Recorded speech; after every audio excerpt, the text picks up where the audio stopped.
उत्तराखंड विधानसभा का सत्र हाल ही में गैरसैंण में संपन्न हुआ, जिसके बाद विधायक सुरेश कड़िया ने अपने कपकोट कार्यालय में मीडिया से चर्चा की।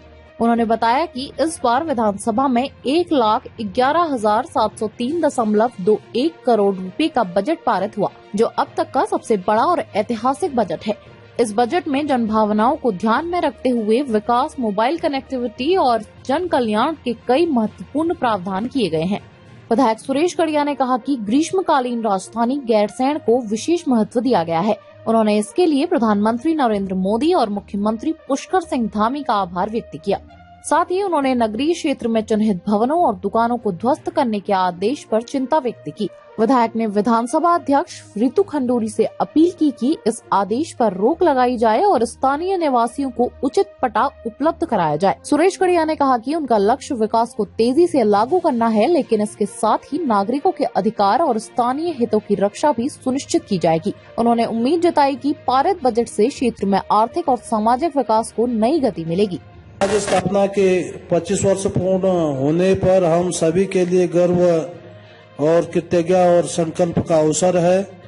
यह राज्य उन असंख्य आंदोलनकारियों के त्याग, तप और संघर्ष का प्रतिफल है, जिन्होंने अपने स्वाभिमान और क्षेत्रीय अस्मिता की रक्षा के लिए हर संभव योगदान दिया। वर्तमान सरकार ने सदैव राज्य आंदोलनकारियों के सम्मान और हितों की रक्षा को प्राथमिकता दी है। सरकार की संवेदनशील एवं प्रभावी नीतियों के कारण से अनेक लंबित प्रकरणों का समाधान हुआ है और आंदोलनकारियों को न्याय मिला है। इसी सकारात्मक भाव के साथ मैं सरकार का ध्यान जनपद बागेश्वर के अंतर्गत 352 ऐसे व्यक्ति की आकर्षित करना चाहता हूं, जो राज्य आंदोलन में सक्रिय सहभागिता के बावजूद आज भी राज्य आंदोलनकारी पहचान पत्र प्राप्त करने का प्रतीक्षा कर रहे हैं। माननीय सदस्य श्री सुरेश कड़िया जी। माननीय अध्यक्ष जी, विधानसभा क्षेत्र कपकोट के अंतर्गत नगर पंचायत कपकोट में नगर पंचायत गठन से पूर्व बने सैकड़ों मकानों और दुकानों का ध्वस्तीकरण कराए जाने का नोटिस दिए जाने व नगर पंचायत के गठन से 30-40 वर्ष पूर्व से बने मकानों और दुकानों को फ्री होल्ड और पट्टा दिए जाने के संबंध में एक ठोस प्रभावी नीति लागू किए जाने के संबंध में स्वतंत्रता के बाद पहली वो अंतिम बार 1960 में पूर्ववर्ती अविभाजित राज्य उत्तर प्रदेश के समय बंदोबस्ती प्रक्रिया की गई थी। तब से अब तक लगभग 65 वर्ष पूर्ण होने के बावजूद कपकोट क्षेत्र में किसी भी प्रकार की कोई बंदोबस्ती की प्रक्रिया अमल में नहीं लाई गई।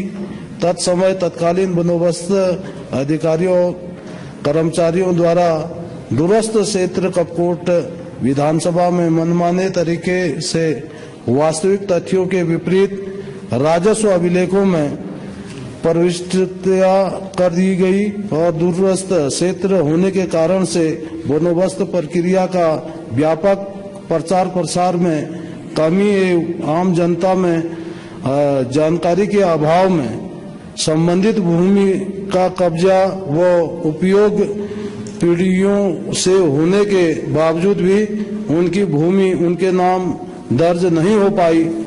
मैं इस सदन के माध्यम से माननीय मुख्यमंत्री श्री पुष्कर सिंह धामी जी के द्वारा प्रस्तुत वित्तीय वर्ष 2026-27 के बजट पर अपना धन्यवाद व्यक्त करता हूं। माननीय मुख्यमंत्री जी ने 1,11,703 करोड़ का यह व्यापक बजट उत्तराखंड के सर्वांगीण विकास के लिए बहुत संतुलित बजट पेश किया है और इतिहास में मैं अंत में इतना ही कहना चाहूंगा, यदि संकल्प मजबूत हो तो विकास रुकता नहीं। आंधियां आए तूफान उठे कारवां झुकता नहीं, और जब नेतृत्व पुष्कर सिंह धामी जी जैसा हो तो उत्तराखंड कर्तव्य पथ पर कभी थकता नहीं। जय भारत, जय उत्तराखंड, जय गैरसैंण, जय भराड़ीसैंण। बहुत बहुत धन्यवाद। इस बार गैरसैंण में ऐतिहासिक जो बजट है वो स्वीकृत किया गया है।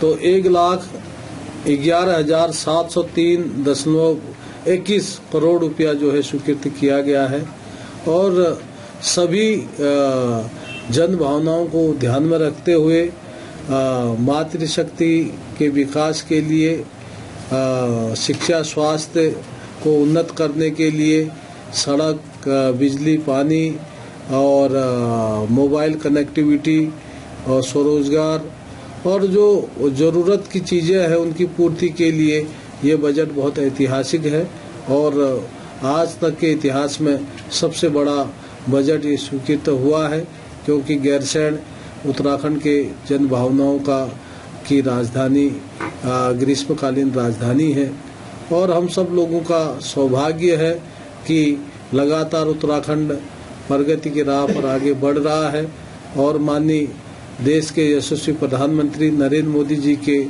दूरदृष्टि सोच के कारण से आज उत्तराखंड को नई ऊंचाइयों के साथ भरपूर बजट मिल रहा है और अपने उत्तराखंड प्रदेश के यशस्वी मुख्यमंत्री माननीय पुष्कर सिंह धामी जी का मैं बहुत आभार धन्यवाद करना चाहूँगा कि जिस उद्देश्य और लक्ष्य को लेके हम आगे बढ़े थे, जहां अंतिम छोर तक बैठे हुए व्यक्ति तक हम सुशासन को ले जाना चाहते हैं, उसके साथ ही लगातार डबल इंजन की सरकार ने जो महत्वपूर्ण जन कल्याणकारी जो योजनाएं थी उनको स्वीकृत करने के साथ हमारी विधानसभा को भी बहुत आगे के दिनों में जो जरूरत की चीजें हैं, स्वास्थ्य और शिक्षा को लेकर विशेषकर, तो भरपूर बजट दिया है। तो आगे हमारी कोशिश होगी कि हम सारे लोगों ने मिलकर इसको धरातल पर ठीक से उतारना है।